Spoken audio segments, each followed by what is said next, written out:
नमस्कार, मी गीताली विनायक मंदाकिनी. मिळून साऱ्याजणी मासिकाची मी संपादक आहे. मिळून साऱ्याजणी मासिकाने विद्याबाळ अध्यासन प्रकल्प 2 हाती घेतलाय. याला कारण असं आहे की 1975 मध्ये युनोनी महिला वर्ष जाहीर केलं. त्याला पुढच्या वर्षी म्हणजे 2025 मध्ये 50 वर्ष पूर्ण होत आहेत. तर महिला वर्षाची, स्त्री चळवळीची ही सुवर्ण महोत्सवी वाटचाल कशी झाली, काही व्यवस्थांवर त्याचे परिणाम झाले का, काही व्यक्तींच्या आयुष्यावर परिणाम झाले का, वगैरे वगैरे गोष्टी आपल्याला समजून घ्यायच्या. त्यासाठी स्त्री चळवळ आणि मी या विषयावरती आपण गप्पा मारतोय. आज आपल्याकडे मिळून साऱ्याजणीच्या लोकप्रिय लेखिका हिराबाई घोंगे आल्या. नमस्कार हिराबाई. खूप छान वाटलं. आता आपल्याला थोडा गप्पा मारायचे की तुमच्या आयुष्याविषयी, म्हणजे एक तर तुम्हाला स्त्री चळवळ पहिल्यांदा कधी भेटली? एक तर स्त्री चळवळ पहिल्यांदा म्हणजे तशी पहिली ग्रामीण भागामध्ये होती माहिती. विद्याताई जेव्हा आमच्याकडं येत होत्या मीटिंगसाठी, देवशी, पुढे बुद्रुक, राजगुरुनगर, कानेवाडी ह्या भागातून त्या येत होत्या. आणि मैत्रिणी असं त्यांचं ते मासिक होतं. तेव्हा थोडीशी माहित होती. पण पुढे मग गावामध्ये काम करताना, अंगणवाडी सेविका म्हणून काम करताना, युनियन म्हणून काम करायची मी. अंगणवाडी कर्मचारी संघटनेची आम्ही राजगुरुनगरमध्ये आमची युनियन पहिले स्थापन केली. त्यावेळेला किरणताई मोघे आणि अहिल्या रांगणेकर ह्या त्या आल्या. तेव्हापासून स्त्री चळवळ तशा पद्धतीनं. आणि मग त्याच्यातच जानेवारी काय काम करते ह्या महिला संघटनेचं थोडस त्यावेळेचं ज्ञान होतं. पण नंतर जेव्हा स्त्री चळवळ म्हणून सक्रिय जेव्हा झाली, तेव्हा चळवळ म्हणून पहिलं कसं होतं की गावात साक्षरता किंवा दारूबंदी, महिला मंडळ हे तर आपण करतच होतो. पण स्त्रियांचे नेमके प्रश्न किंवा स्त्री चळवळ हे जेव्हा कळायला, म्हणजे जेव्हा त्याच्यावर बेतलं जातं आणि जेव्हा आपण त्याच्यामध्ये सक्रिय केव्हा होतं म्हणतात, ज्याचं जळतं त्याला कळतं. तर असं जेव्हा झालं तेव्हा 1996 साली मी केस म्हणून जन्मादी महिला संघटनेमध्ये आले. आणि तिथून पुढे मला महिला संघटना चळवळ म्हणून खऱ्या अर्थाने कळले. आणि हे खूप विशेष आहे तुमचं की आमच्याकडे सुद्धा नारी समता मंचमध्ये केस म्हणून बायका खूप येतात, पण पुढे त्या चळवळीशी जोडल्या जात नाही. त्याच्यामुळे तुमचा जो व्यक्तिगत संघर्ष होता त्याच्याविषयी थोडक्यात सांगा. तसं पाहिलं तर नारी समता मंचामध्ये मी होते. बरोबर. पण कशी होते की जन्मादी महिला संघटनेने स्त्रियांना जो आधार द्यायला पाहिजे, तर नारी समता मंचाचं जे आधारगृह होतं त्या आधारगृहामध्ये मी 1 वर्ष होते.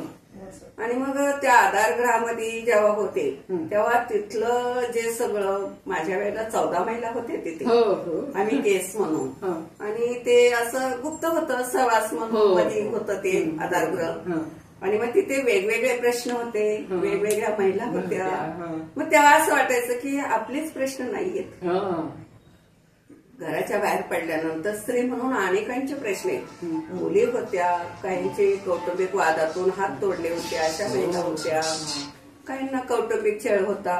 पण माझा प्रश्न अलगच होता की मला कुणाला कळू नये, मला गुप्त ठेवली पाहिजे.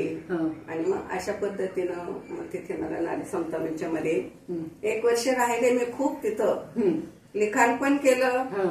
तिथं तो अनुभव पण छान आला.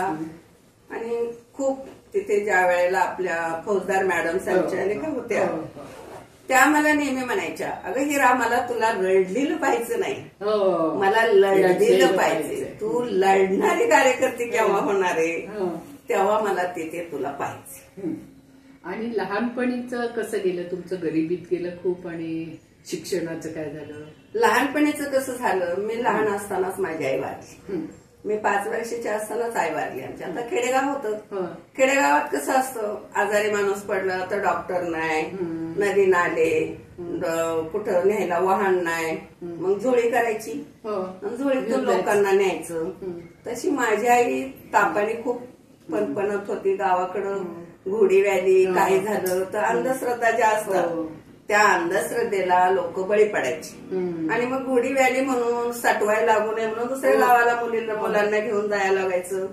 मग अशीच माझी आई दुसऱ्या ह्याच्या घरी गेली, तिकडेच ती तापाने आजारी झाली आणि तिकडून तिला जोळी करून आणली. त्या तापात ती काही नीट झालीच नाही आणि ती गेली. आणि भाऊ बहीण किती होते? 4 भाऊ होतो, आम्ही 2 बहिणी होतो. सगळ्यांची लग्न झाली होती, मीच लहान होते. तर त्याच्यामुळे मग कसं होतं, सगळंच लहानपण गरिबीतून, केंबळाचं घर ते पण गाळायचं, दगडाच्या भिंती त्याच्यामध्ये राहायचं, तिथंच करायचं, खायचं, असं ते बालपण होतं.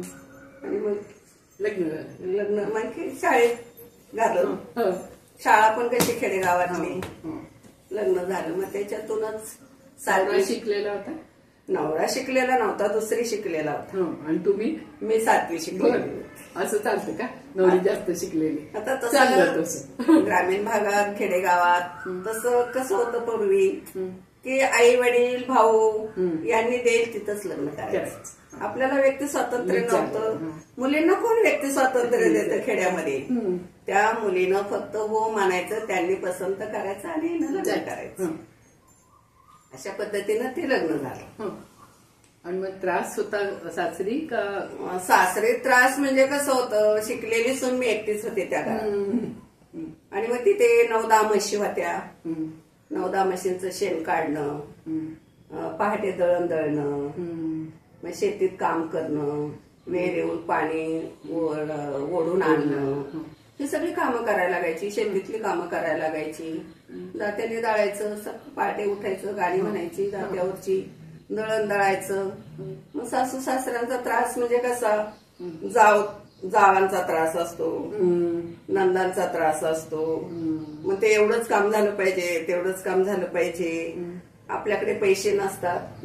नवरा नोकरीला नव्हता, होता एका छोट्याशा नोकरीला, लग्न झालं ती बी सोडली त्यांनी.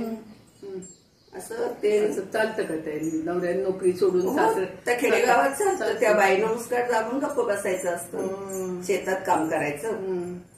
1-1 वर्ष नवरा मुंबईला गेला तरी त्या बाईनं घरी राहायचं, कुटुंबात राहायचं, काम करायचं, खायचं. आणि मुलं मग त्याच्यानंतर मी काही दिवसांनी लग्न झाल्यानंतर 2-3 वर्षांनी मी मुंबईला गेले. म्हणजे 2 वर्षांनीच गेले.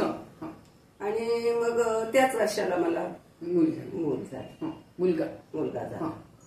आणि दुसरे 2 मुलं आहेत ना? 2 मुलं आहेत. मग दुसरा लगेच 2 वर्षांनी झाला. 2 मुलांवर तोपर्यंत नवरा बरा होता? तोपर्यंत बरा म्हणजे कसा होता, आपल्याला असं वाटायचं आई नाही, आपल्याला कोणी जर हे केलं तर माहेरी गेलं तर कोण हे करणार. मग आपलं इथं काही केलं तरी बाहेर नाही, 4 भिंतीच्या आतच. त्याला थोडं दारूचं व्यसन होतं, गांजाचं होतं, जुगारीचं होतं, ही सगळी व्यसनं होती. पण बाई म्हटलं की तिने मुकाट्याने सहन करायचं. तुम्ही मुंबईत काही कामं करायचं? मुंबईमध्ये मी 20 माणसांची खानावळ घालायची. त्यावेळेला 60 रुपये खानावळ होती. 20 माणसांची खानावळ घालायची, त्याच्यात आमचं कुटुंब चालायचं. जवळजवळ तुमच्या याच्यावरच चालायचं. आणि तो पण एका प्रेसमध्ये बाइंडर म्हणून काम करत होता. छोटासा, त्यावेळची 350 रुपयाची. म्हणजे त्याच्या मानाने अशी होती ती. पण मग ती जुगारात घालवणे, मारहाण का? मारहाण म्हणजे थोडं सुद्धा मागे फिरून बोलायचं नाही. 1 मिनिटात राग आला की गेला की सगळं संपलं म्हणायचं. मग आपण ते सगळं सहन करायचं. आणि मग मुलं कशी मोठी होत गेली? मग दुसऱ्या मुलाचं हे झाल्यावर माझे वडील आजारी होते. दुसरा मुलगा झाला. तो मुलगा झाल्यावर मी मुंबईलाच गेले. मग वडील आजारी होते, वडिलांना बघायला म्हणून मी गावी आले. गावी आले आणि त्याच वेळात ही आश्रयाची योजना आली, अंगणवाडीची. मग बऱ्याचशा लोकांनी मी अंगणवाडी सेविका व्हावी अशी इच्छा होती. मला तर खरं व्हायचं नव्हतं, पण लोकांची इच्छा होती. आणि मग मी पण अर्ज केला आणि मग अंगणवाडी सेविका म्हणून 26 अर्ज असताना सुद्धा माझा अर्ज सिलेक्ट झाला. आणि मग मी अंगणवाडी बोलायला धीट पहिल्यापासून त्यामुळे मी अंगणवाडी सेविका झाले. आणि मग तिथे तुम्ही अजून काय काय कामं केली? मग तिथे अंगणवाडी सेविका झाल्याच्या नंतर महिला मंडळ स्थापन केलं. दारूचे धंदे आम्ही लोटले अबकारी खात्यापर्यंत. गावामध्ये आम्ही महिला पुरुषांची पाठ काढून आम्ही एक मोठा असा बोर्ड लावलेला होता. गावातल्या महिलांची पण चांगली साथ होती. त्याच्यामुळे काम पुढे जात होतं. पण ते घरी बघवत होतं का सासरी नवऱ्याला? नव्हतंच तसं बघवत, पण कसं होतं, पैसे मिळत होते. पैसे तर नव्हते मिळत, पण अंगणवाडीची नोकरी किती त्यावेळेला 125 रुपये पगार. तो पगार सगळा घरात द्यायचा. आपण त्याच्यातला एक रुपया खर्च करायचा नाही. त्याच्यामुळे नोकरी पण करायची, घरातलं काम पण करायचं. असं करत करत करत पुढे ट्रेनिंग झालं. मग काही दिवसांनी सासऱ्याने मग घराच्या बाहेर काढलं मला. बरं, कारण काय? कारण काहीच झालं नाही. जावणे मी नुसती माहेरी गेले आणि परत आले. मग आता तू नाही घरात यायचं. जावेनं पण मला मारलं होतं म्हणून मी माहेरी निघून गेले होते. मग परत मला घरात घेतलंच नाही. मग घेतलं नाही तर मी म्हंटल ठीक आहे, मी गेले निघून. पण जरा घरात कसं असतं, चारित्र्य थोडीशी भांडणं झालेली होती आणि मग त्याच्यावरून सासूने मला बेदम मारलं. आणि मग मी घर सोडलं आणि दुसऱ्याच्या घरामध्ये घर माझं स्वतःच होतं असून दुसऱ्याच्या पडक्या घरामध्ये जाऊन राहिले. 2 मुलं होती, भांडी नव्हती. भांडी असून पण काय नव्हती. लोकांकडून भांडी मागून घेतली, सरपण मागून घेतलं. दुकानातून 1 पावशर बेसन पीठ आणलं, आटा आणला आणि मुलांना करून द्यावायला लागले.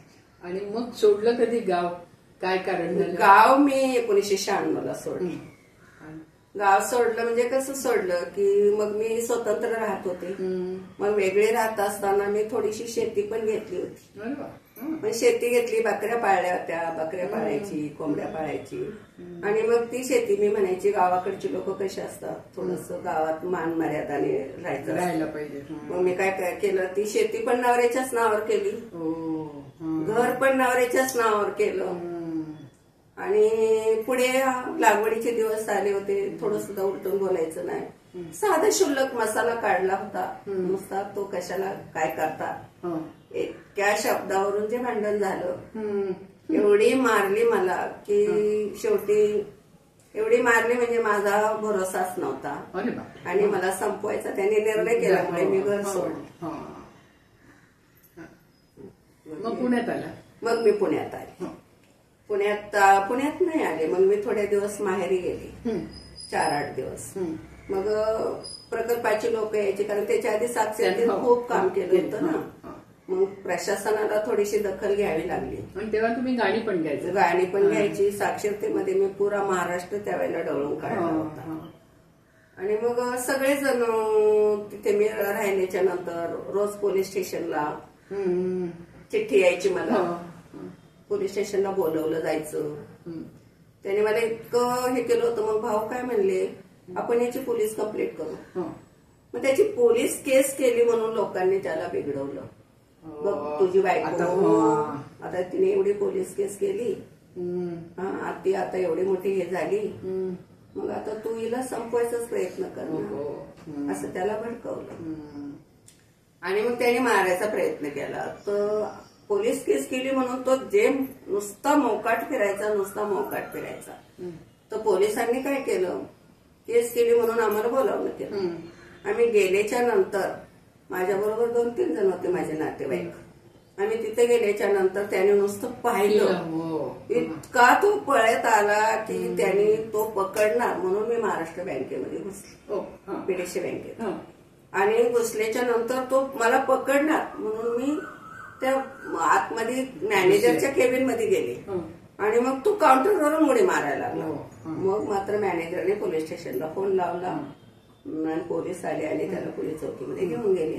आणि मग पोलिसांची पूर्ण खात्री पडली का याच्या हातून काहीतरी असा हा गुन्हा घडू शकतो, ह्या बाईला हा जीवे मारू शकतो. आणि मग त्याला थोडी अटक झाली 2-3 दिवसाची. आणि मग मात्र लोकांनी त्याला बिघडवलं आणि मग त्याला सोडवला पण लोकांनी, सरपंच वगैरे त्यांच्या भावना दुखवल्या गेल्या, त्यांनी सोडवलं. आणि मग तेव्हापासून पूर्ण तो इतका वाद पेटला की मी गावात पण जाऊ शकत नव्हते, ना त्याला भेटू शकत होते. ती भीती काय माझी जाती झाली. आणि मग पुण्यात आल्यावर एकदम तुम्ही अशा आक्रमक किंवा संघर्षशील कशा झाला? नाही, पुण्यात मी जेव्हा आले तेव्हा मग संघटना म्हणून आले. माझी मामी सारखी म्हणायची, अगदी रवायती महिला मंडळ कुठंतरी असते ना, तिकडे तरी जा म्हणजे तुला न्याय मिळेल म्हणायचे. आता इकडे जनवादीचं थोडंसं ऐकून होते आणि अंगणवाडीचं पण ऐकून होते. माहित पण नाही कसं जायचं. दुपारची गाडी आली, गाडीमध्ये बसले, मुलं एकीकडेच होती, गाडीत बसले आणि आले. शिवाजीनगरला उतरले. फक्त पत्ता होता पावतीवर नारायणपेठचा, 594 नारायणपेठ कन्या शाळा. पायी शोधत शोधत शोधत शोधत ऑफिसवर आले. आणि मग त्या दिवसाला बालगंधर्वाला मोठी सभा होती प्रकाश करातांची.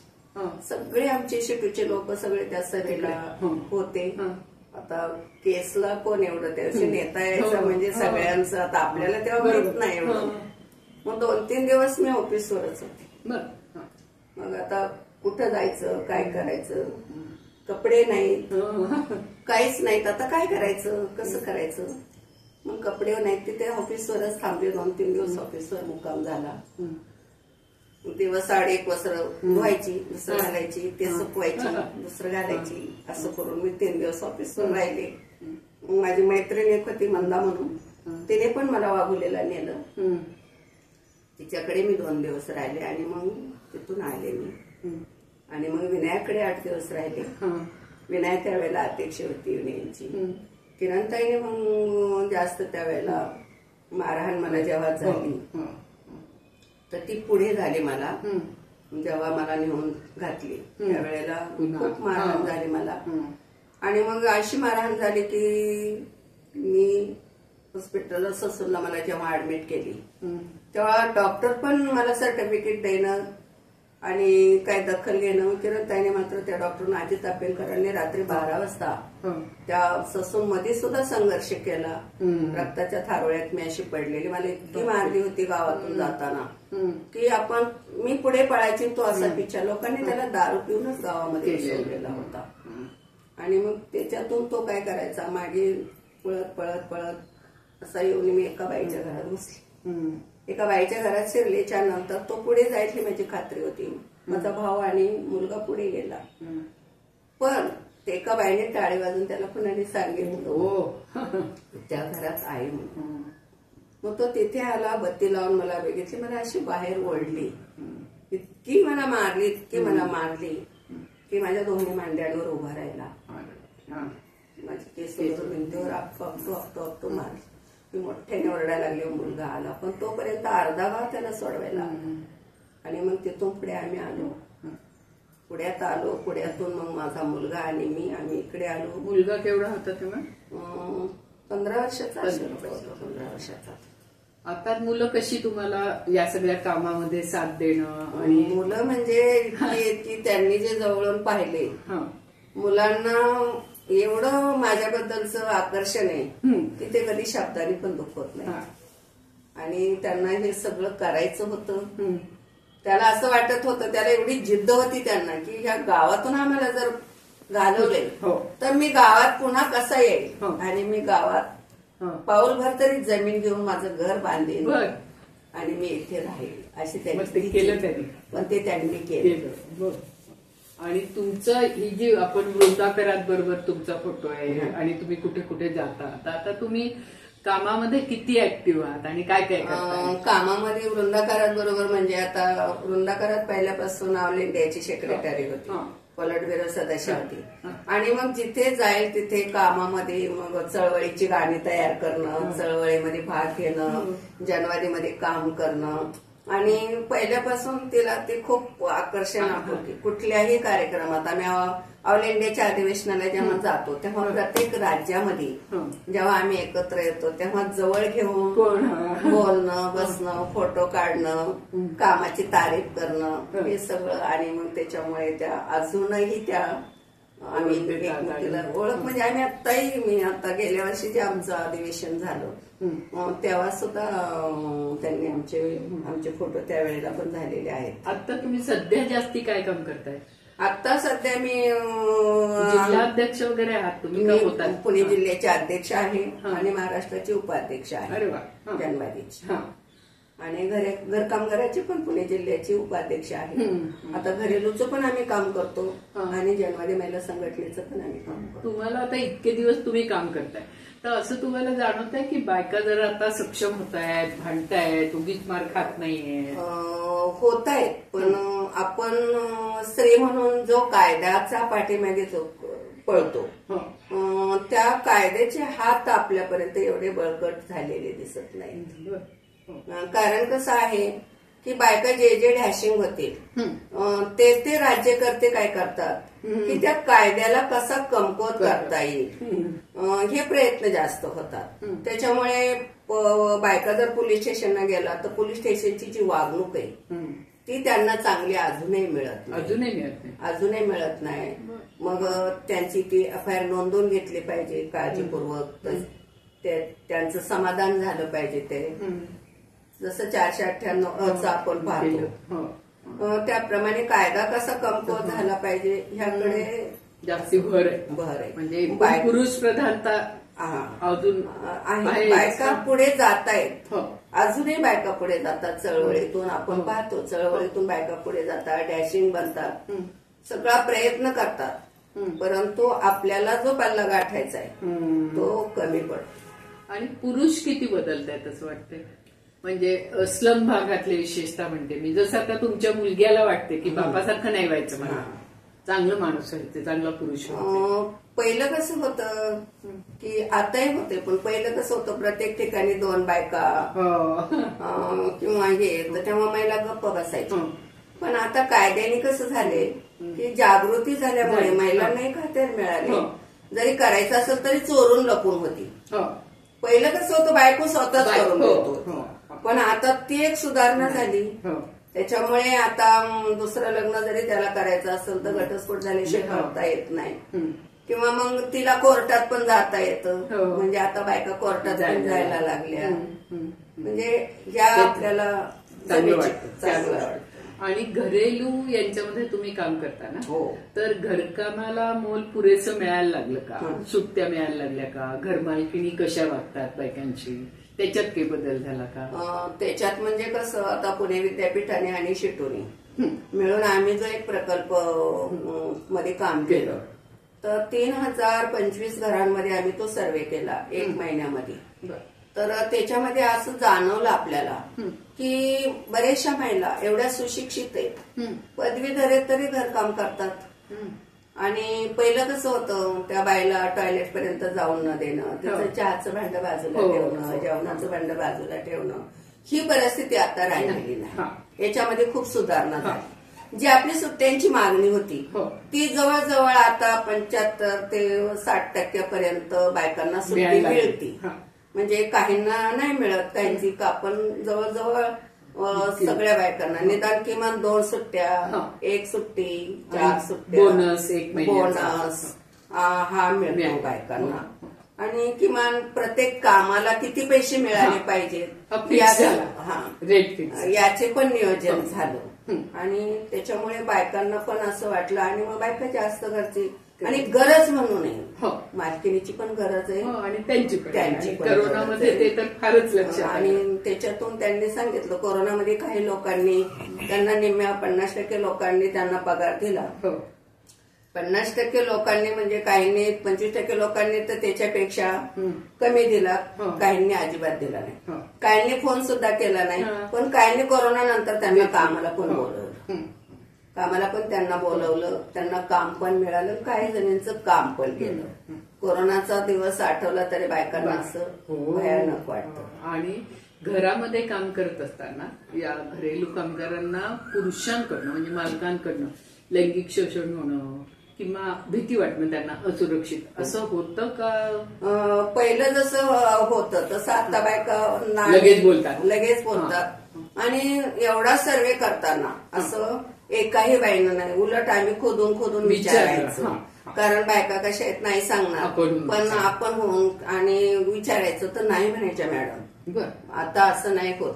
पण आमच्या याच्यातून आमच्या संघटनेत 3-4 बायकांवर जो चोरीचा आळा आला होता तो मात्र पोलीस स्टेशन खूप त्यांना त्रास पार त्यांची चार्जशीट पाडणं इथपर्यंत. पण जेव्हा आपल्या संघटनेने लक्ष घातलं, किरणताईने जेव्हा पोलीस स्टेशनला गेल्या तिथं लक्ष घातलं, तेव्हा पोलिसांनी दखल घेऊन ज्या बाईने कारवाई करायला लावलं होतं तिला माफी मागावी लागली, त्या बाईच्या पाया पडावं लागलं. आणि कितीतरी लोकांना तो जो हे चोरीचा आळ आला होता तो खोटा होता हा सिद्ध करावा लागला. म्हणजे घर कामगार बायका चोऱ्या करतात हे खोटं जे होतं ते आपण सिद्ध करून दाखवलं. आणि मग त्यांना असं वाटतं की संघटना का पाहिजे, तर आपल्यावर काय बेतलं तर संघटना आपल्या मदतीला येते. म्हणजे संघटनेची किती गरज आहे हे पण त्यांना कळलं. मग त्या मीटिंगला वगैरे येतात? हो येतात ना. आणि सांगतात काय, सांगतात समजा काही वस्ती पातळीवर सगळीकडे सांगतात. आपण त्यांचे शाखा ओपन केलेल्या आहे, जिल्हा कमिटी, त्यांच्या मुलांना स्कॉलरशिप पण आपण पुणे विद्यापीठ आणि शिटू यांच्या माध्यमातून देतो.